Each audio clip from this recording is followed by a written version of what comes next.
Dito na nga pala kami sa Boli Airport sa Addis Ababa. Ito nga pala, kasamahan ko sa Toyota dati to yo. Sa Unmis siya ngayon. Tapos yun namang isa, si Sir Ariel. Bali, apat kami Pilipino na galing ng Juba. Saan yung isa? Ayan. Nagpa-vlog yun, nasa Rumbik. Yun pa pa natin yun.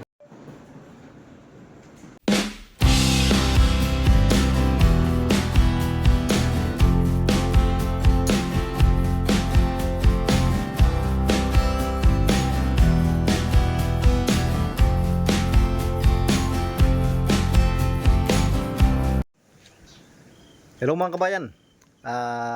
Sana nga pala okay lang kayo kahit saan man kayo naroon ngayon.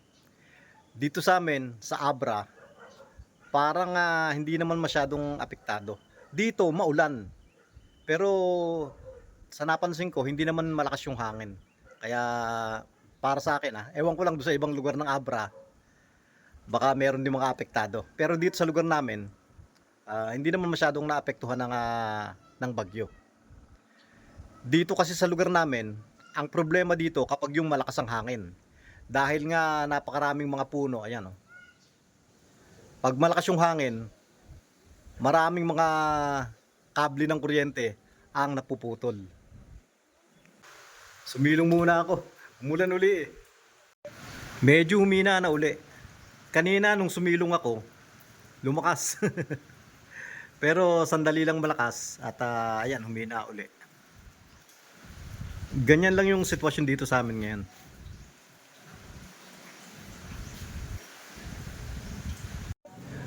Yun namang mga palayan dyan, mabuti naman daw, hindi pa sila nagtatanim. Karamihan hindi pa mga nagtatanim. Merong nagtanim, konti pa lang. Nung dumating nga pala ako, nung Sabado ng gabi, magmula doon sa airport, hanggang sa ngayon, araw-araw umuulan. Kaya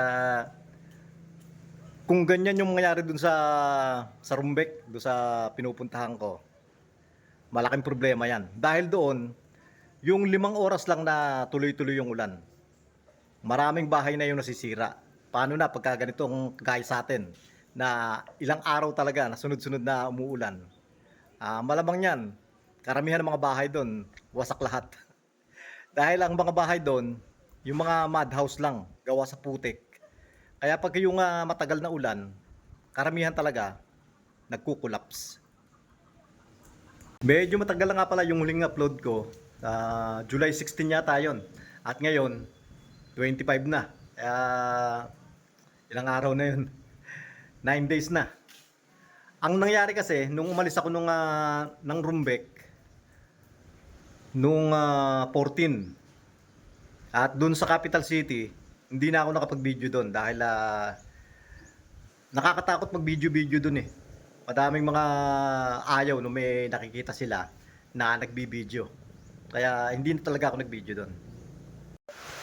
Kaya ang mai-share ko na lang muna sa ngayon, nung pagdating na namin sa may Boli Airport, sa Addis Ababa, Ethiopia. Ito nga pala yung kuha ko nung mag-take off kami doon sa may Juba International Airport. Mapapansin nyo dyan, kahit sa capital city nila, marami pa rin mga kalsada yung hindi mga sementado.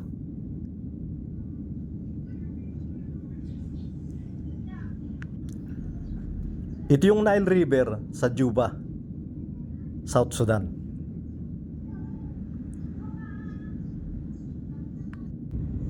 At ito naman, kuha ito nung bago kami lumapag sa may Bole International Airport, Addis Ababa, Ethiopia.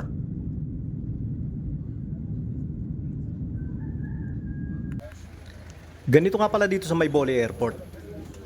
Paglabas ng eroplano, sasakay muna ng bus papunta doon sa isang terminal. At yung lahat ng mga connecting flights, dadaan muna ng screening. At pagkatapos ng screening, pwede ka nang pumunta doon sa susunod mong gate.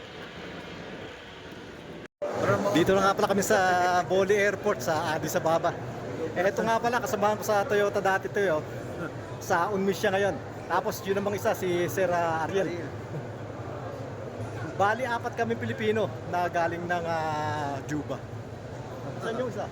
Ayan. Nagpa-vlog Ayan. yun, nasa Rumbik. Yun po man natin yun. Ito pa lang si Sir Badong. si Badong lang.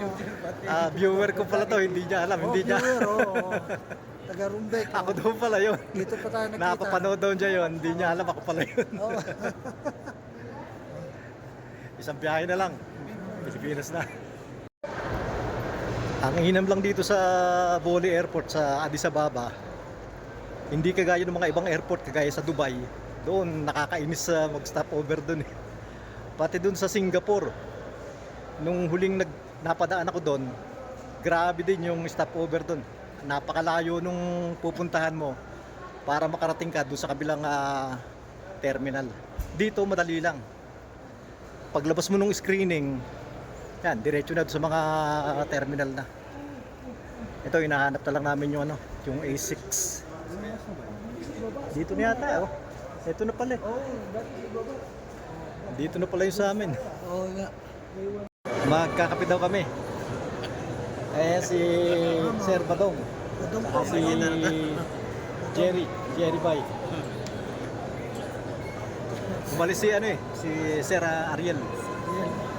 Saka nagbanyo. Saan ka sa atin, Sir? Sa ano lang po ako, Dasmariñas, Cavite. Dasmariñas, Cavite. Good evening po. Good evening.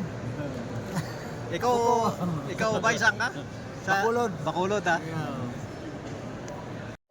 Meron na kami nakita ng ibang grupo ng mga Pilipino, mga babae nandun sa gawing unahan. Parehas nung flight. Isang flight lang naman yan eh. Yung mga stopover niya, puro dito sa Addis ang punta. Tapos isang biyahe na lang papunta ng Manila. Pero dadaan muna kami ng ng Hong Kong.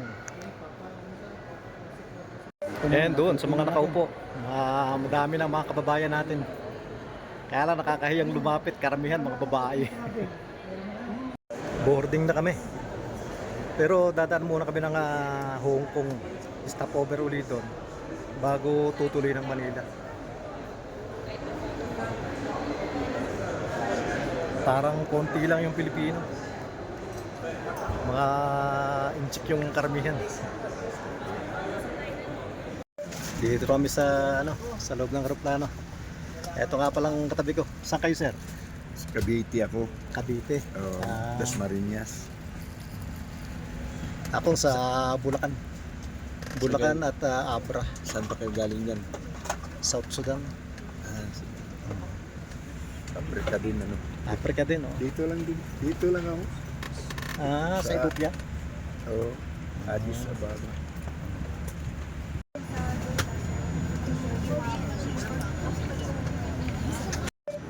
Hong Kong na kami ngayon. Stopover. Nagbabalang ng pasahero. Maya-maya naalis na ulit. Tapos 2 oras pa bago Manila. Nung umalis nga pala ako ng Rumbek, nung Lunes pa. Kaya ang tagal bago ako makauwi. Pinas na. Kapagod magbiyahe. Delay pa yung flight namin.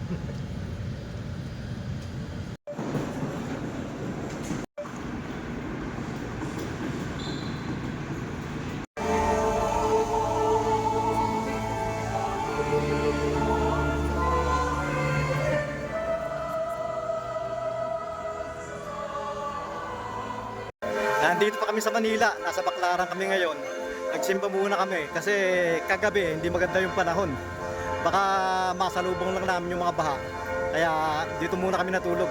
Nag-hotel muna kami. Ngayon, pupunta muna kami ng SM bago daw kami uuwi.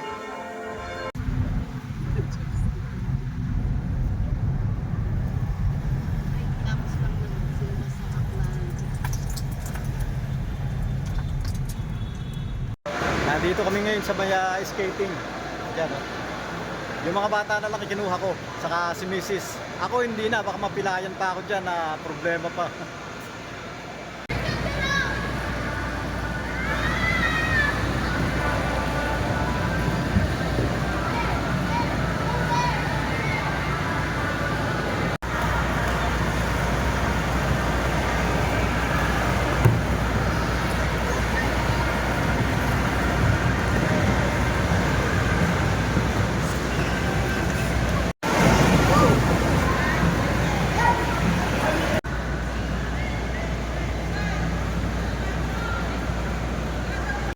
Kahapon dapat kami pupunta dito, kaya nga lang late na dumating yung eroplano namin. Kaya yun, napuspon. Tapos masama pa yung panahon. Eh yung isa, parang iiyak kahapon. Kasi yun ang gusto niya talaga, yung mag-skating. Kaya pumunta sila dito.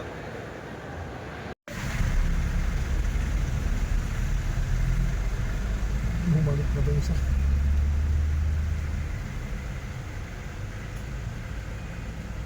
Yan lang po muna sa ngayon mga bayan.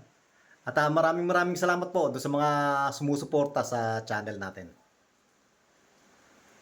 Ito nga pala yung master's bedroom namin. Saka ko na lang igagawa nung house tour. Yung kwarto muna. Yung master's bedroom may sariling banyo.